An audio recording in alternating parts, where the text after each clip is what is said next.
ইমাম মালিক রহমাতুল্লাহ আলাইহির জীবনের মধ্যে পড়ে দেখলাম তার জামানায় একটা মহিলা লোক মারা গেছে। পার্শ্ববর্তী থেকে একটা মহিলা তাকে লাশ ধোয়ানোর জন্য আসছে।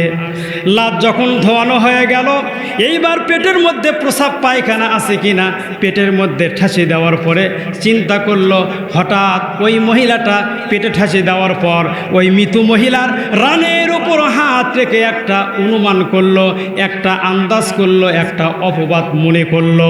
বলার সঙ্গে সঙ্গে এই মহিলাটার হাতটা লাশের সাথে লেগে গেল। কি হয়ে গেল? লাশের সাথে যেই মহিলাটা গোসল করালো ওই মৃত্যু মহিলার সাথে লাশের সাথে তার হাতটা লেগে গেছে। হাত আর খোলে না। দুপুর পার হয়ে যায়। এইবার সবাই মাসলা ফতোয়া নেওয়া শুরু করলো, কি করা যায়? এই মৃত্যু মহিলাকে তো কবরে রাখতে হবে, কিন্তু জীবিত মহিলার লাশ কি হয়ে গেছে? আটকে গেছে। কি করা যায়? এইবার অনেক ইমাম সাহেব ফতোয়া দিল, একটা কাজ করেন, যেহেতু মহিলাটা মারাই গেছে আর জীবিত মহিলার হাতের নিচে যে গোস্তগুলো আছে সেই গোস্তগুলো কেটে হাতটা কি করা হোক, খোলা হোক। বলার সঙ্গে সঙ্গে ওই জীবিত মহিলার স্বামী বলতেছে, না, আমার স্ত্রী হলো নেককার মহিলা, পরহেজগার মহিলা, আমরা উপকার করার জন্য এই লাশ ধোয়ার জন্য আসছি। হাতটা লাশের সাথে লেগে গেছে, আমরা কি করব?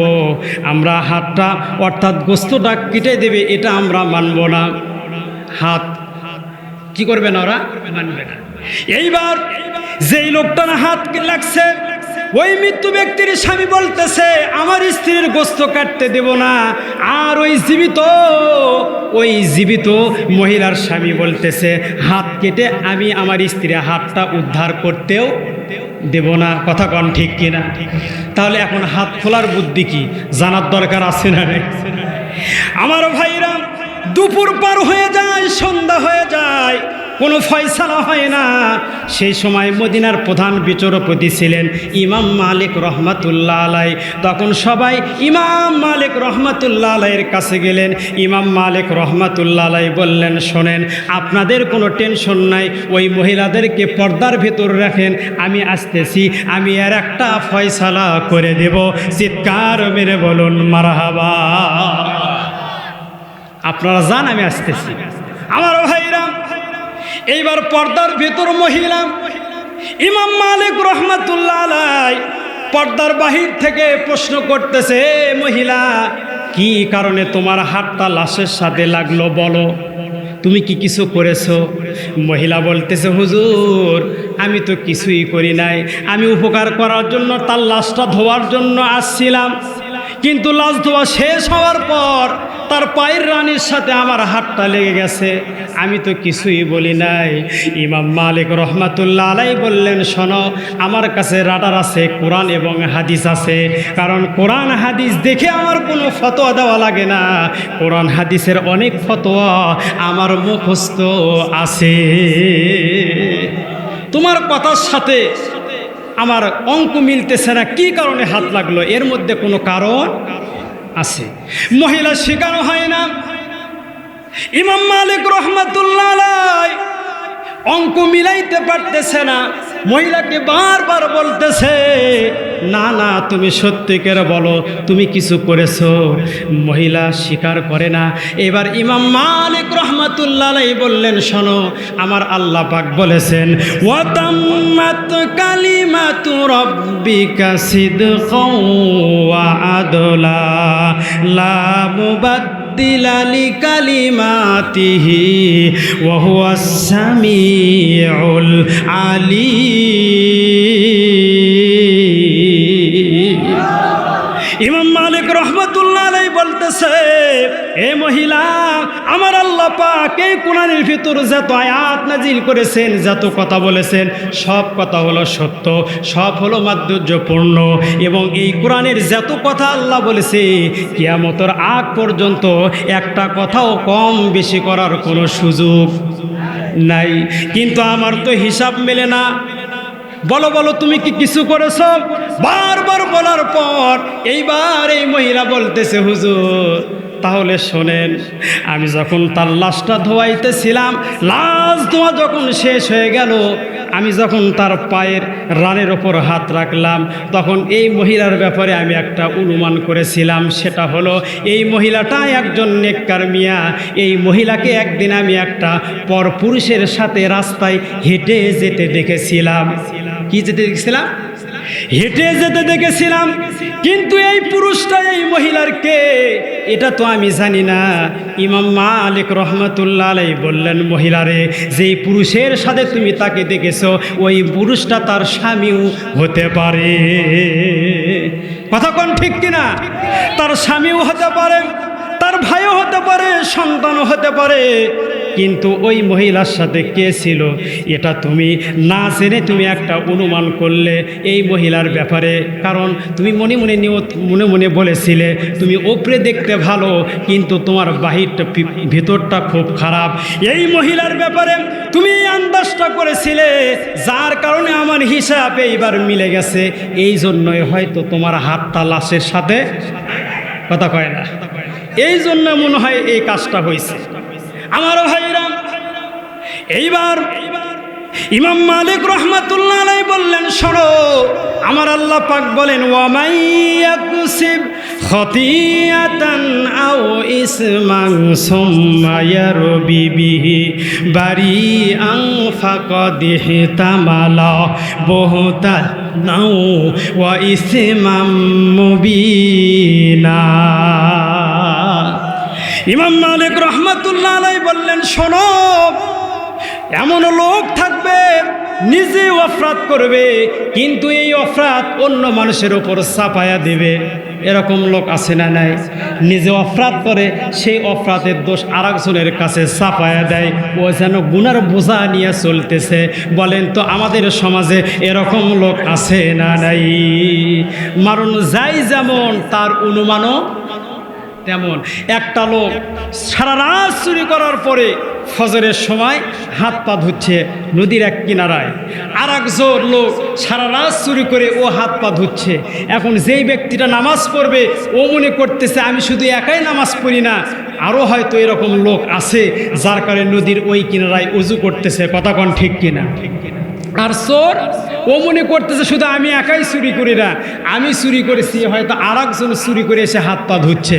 তার মানে যাই যেমন তার অনুমান, কথা কন, যাই যেমন তার অনুমানও তেমন।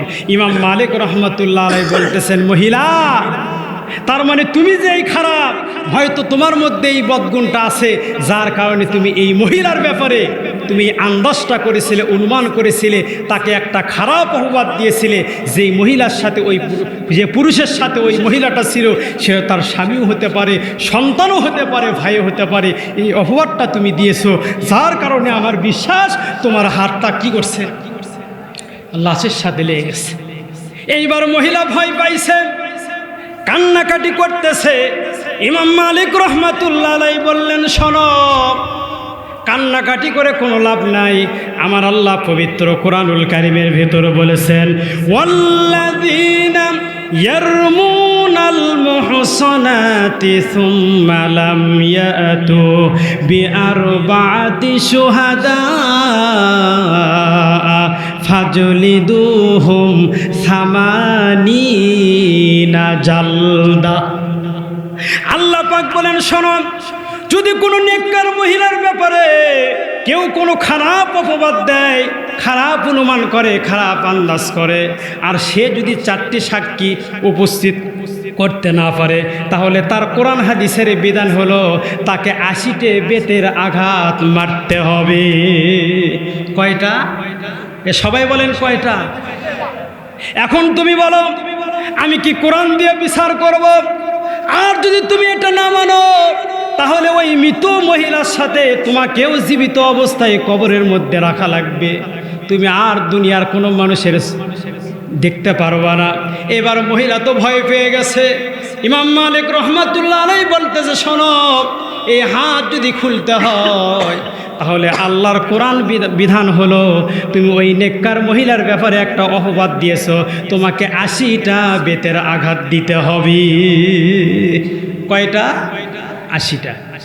ইমাম মালিক রহমাতুল্লাহ আলাইহি এইবার জাল্লাদকে বললেন, জাল্লাদ, আমি অর্ডার করলাম, শোনো ওই মহিলাটাকে 80টা বেতের আঘাত করো। জাল্লাতে এবার একটা নয় দুইটা নয় করতে করতে 79টা বেতের আঘাত মেরেছে, কিন্তু ওই লাশত থেকে মহিলার হাত খোলে নাই। কয়টা মারছে? 79টা আঘাত করেছে, আর মাত্র আছে বাকি একটা। ইমাম মালিক রহমাতুল্লাহ আলাইহি চিন্তা করলেন, আল্লাহ তো এই আয়াতের ভেতর 81টার কথাও বলে নাই, 79টার কথাও বলে নাই, কয়টার কথা বলেছে? 80টার কথা বলেছে। 79টা বেতের আঘাত দেওয়া হয়েছে, এখন পর্যন্ত হাতটা খুলল না। 80টা মারার পর যদি হাত না খোলে তাহলে আল্লাহর কোরআন, কারণ হলো আল্লাহর কোরআনের কথা তো সত্য হবে না। ইমাম মালিক রহমাতুল্লাহ আলাইহি আবার কিতাব খুললেন, মুতালা শুরু করলেন, কিন্তু না না, আল্লাহ তো 80টা বেতের আঘাতের কথাই বলেছেন। ইমাম মালিক রহমাতুল্লাহ আলাইহি বললেন, শোনো, 80টা বেতের আঘাত মারার পরেও যদি তার হাতটা না খোলে তাহলে তো সবাই সমালোচনা করবে, হয়তোবা এই মহিলাটাকে জীবিত অবস্থায় কবর দেওয়া লাগবে। আল্লাহর বিধান হলো, দুনিয়া যদি কোরআনের বিধান দিয়ে যদি কারো বিচার ফাইসালা করা হয়, আখেরাতে আল্লাহ পাক এর জন্য আর কোনো জবাবদিহিতা করবে না।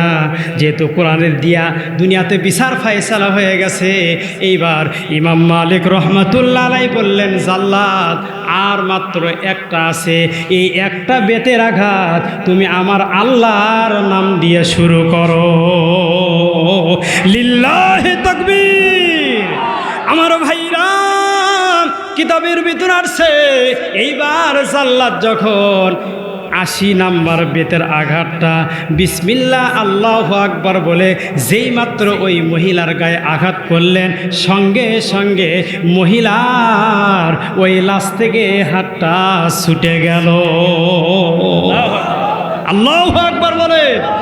আমি এই জন্য সংক্ষিপ্ত আকারে আপনাদেরকে বুঝাইতে চাইতেছিলাম, ও মুসলমান, আল্লাহর কোরআনের আইন যদি আমাদের দেশে বাস্তবায়ন থাকতো, চুরি হইতো না, ডান্ডারবাজি হইতো না, সাদাবাজি হইতো না, দুনিয়াতে আমরা জান্নাত দেখি নাই। আল্লাহর বিধান কোরআনের আইন যদি প্রতিষ্ঠিত হয়ে যায়, আমার বিশ্বাস আমরা দুনিয়াতেই জান্নাত দেখতে পারবো। কথা বলেন ঠিক কিনা?